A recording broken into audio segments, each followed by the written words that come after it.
There's got to be an element of uncertainty on the outcome. You know, if there's stuff that I know I can do, I don't know, it just doesn't get me out of bed. This is Sean Conway, and if you don't know him yet, then you need to. He's one of life's true limit pushers, someone who challenges himself to do things that very few, or in this case no, humans will have ever done. Things on the very edge of the realms of possibility. And simply by watching this video, you'll be donating to charity, because I'm going to donate some of the ad revenue of this video on behalf of all of us.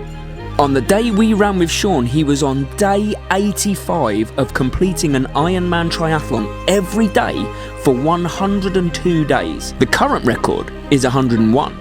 And I needed to know one thing. Why? And just in case you're wondering how absolutely mind-blowing this feat actually is, one Iron Distance Triathlon is a 3.8 kilometre swim, 180 kilometres on the bike, and then finish with a marathon. The global average finishing time is around 13 hours, but that's for one.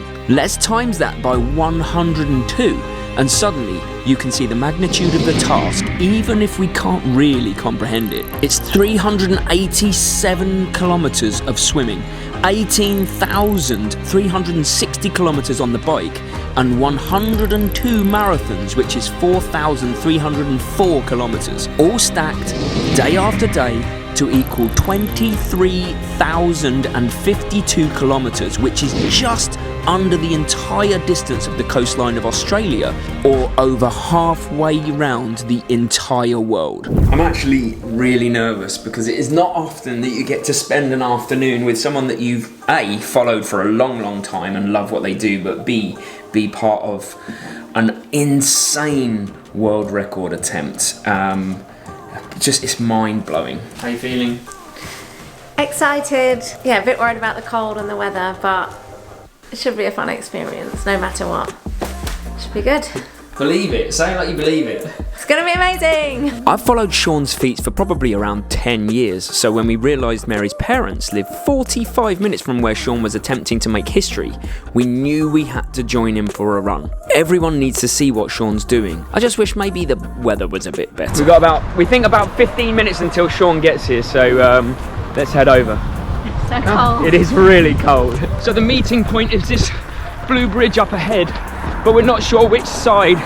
Kind of the sat-nav directions puts it directly in the middle of this bridge, so we're going to go up and stand there and keep an eye out on both sides, see if we can spot him. It should be about 10 or so minutes. We're technically running an ultramarathon, Mary. Yeah. And as it happened, in the worst weather, Sean had a puncture and was cold and a bit behind. We followed him back to the gym for him to change and eat, and then we got out on the run, and it was time for us to try and do what we do best, bring the good vibes.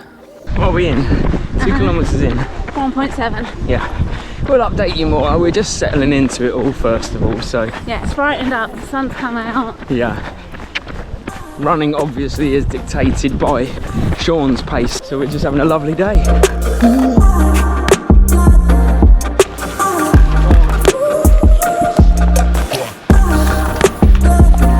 And so, here is the man himself. Here is Sean. We're half a marathon in. Well, I'm half a marathon in. You're a slightly more than that, let's just say. That, yeah. How are you feeling? Right now, I actually feel all right. It's not too bad. Today's a good day. I had a real slow bike ride because of the wind and the rain, and I got a puncture, which means the run's always a little easier, even though my overall time is going to be pretty slow today, but it's just good days and bad days. This is it. Yeah, he's right. When we were driving in, I was thinking of Sean because it was raining heavily, and you couldn't have predicted this weather. Actually, it's been about right for a run, hasn't it? Yeah, you still got your jacket on. I know. I'm set for Thailand. What I think is the hardest to comprehend is that every day takes about 14 hours of exercise. And Sean makes sure he sleeps around 8 hours a night, which leaves 2 hours not sleeping or exercising. And you can't reduce the days or take a day off if the weather is poor or you're not feeling it. The record attempt would be over. So we're talking about mental strength to the level that very few have ever been. But of course, as with things of this magnitude, building the right team is crucial. So first off, I'm here with Phil, and Phil is the mainstay of Sean's crew. Basically, you've been crewing for Sean for 85 days straight, right? Yeah, that's right. Oh, bike, right. back Hello. to you. Hello. Sorry. Oi. Right. Good Lord. Okay. Yeah, that's right. And how are you feeling it's going? How's it going for you? Yeah, it's going all right. Yeah, we've got a good routine going. So I kind of know what Sean needs now before he knows himself. So we've got plenty of food and drink going on, and all the right kit. Yeah, he's got all the supplies. Yeah, everything's loaded up on my bike here. So everything we need, and a few spares as well. Getting some ideas for Mary. Yeah. Load Mary up on the bike. Yeah. Does that mean? I'm only saying it because she's out of earshot. I won't get in trouble. We're coming into, it's actually 23 kilometers, but this is the kind of stop point. So we're just coming up to the gym just for a bit of drink and food. Everyone go to the loo, and we're back out. How are you feeling, Mare? Yeah, good. I feel like I cannot complain about any aches and pains doing this once. But, No, definitely not. This is it. We were like, oh, our hip hurts. Yeah. Oh, wait. Day 85 of 85 Ironman. Yeah. So, Yeah, feeling pretty good. good.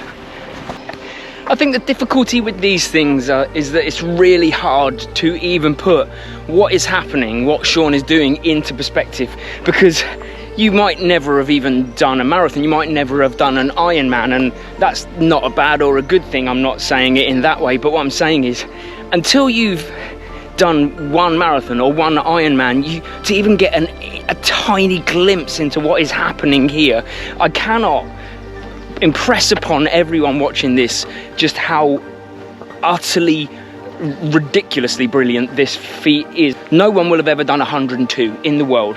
101 is the record, and if Sean, fingers crossed, gets to 102, I mean, will it ever be beaten? You don't know, but it's nice to know people are pushing the boundaries of what is humanly possible.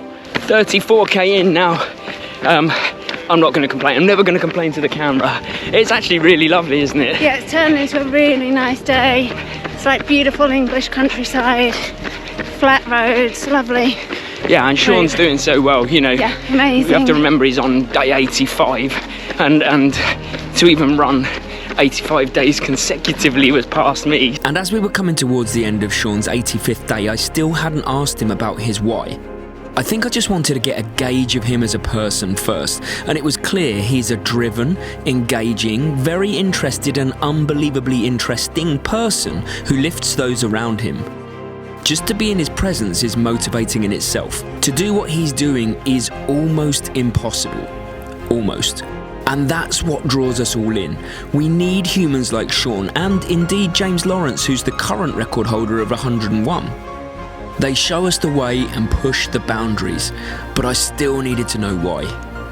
So Sean, I have one question that I've said already to the camera, but to you is, I think what I would like to know is not just this 102, but also add in the world's longest triathlon, add in the world's fastest bike crossing of Europe, and the fact that you cycled around the world. I really need to know, like, what your why. What is it that drives you? I just have to chase something, and it has to be difficult. That's it, really. And if there's got to be an element of uncertainty on the outcome. Like, yeah, I like that. So if there's, I'm not gonna, you know, if there's stuff that I know I can do, I don't know, it just doesn't get me out of bed. Yeah. So you have to not know if you're going to finish this. Yeah, it's got to be a challenge, because I enjoy the whole process of like getting up and training for 6 months or a year and everything around it. And this ticked all those boxes of, I know it's humanly possible to do it because someone else has done, you know, James has done 101, but can I do it? Yeah. You know, I was confident that I could do it, but it's quite hard still. Yeah, you know, quite hard. I think that might be the understatement of the history of this channel, that this is quite hard.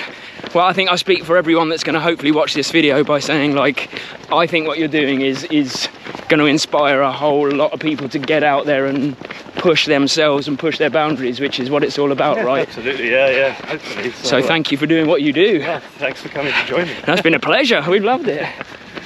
Sorry about the crap weather and Wales. No, we've had a wonderful run, yeah. It's not quite Thailand heat, but we'll take that today. What I took from the run and from meeting Sean is that barring disaster, he's gonna break this insane world record, I have no doubt.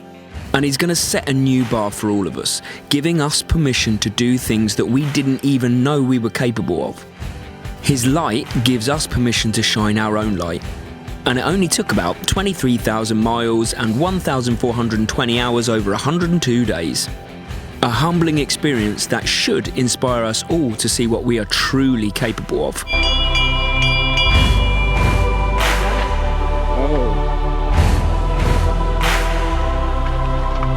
And if you've watched this video, then you've donated to a charity that is dedicated to getting children involved in sport.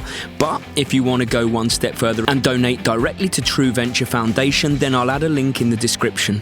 Make sure to follow and support Sean on this journey and beyond. And if you want to watch the Pee-wee version of someone pushing their own limits, then here's the time I ran the UTMB Thailand 100k and absolutely loved it. Once the pain subsided, obviously. Oh, and consider subscribing if you enjoyed it, but no hard sell. It's all love.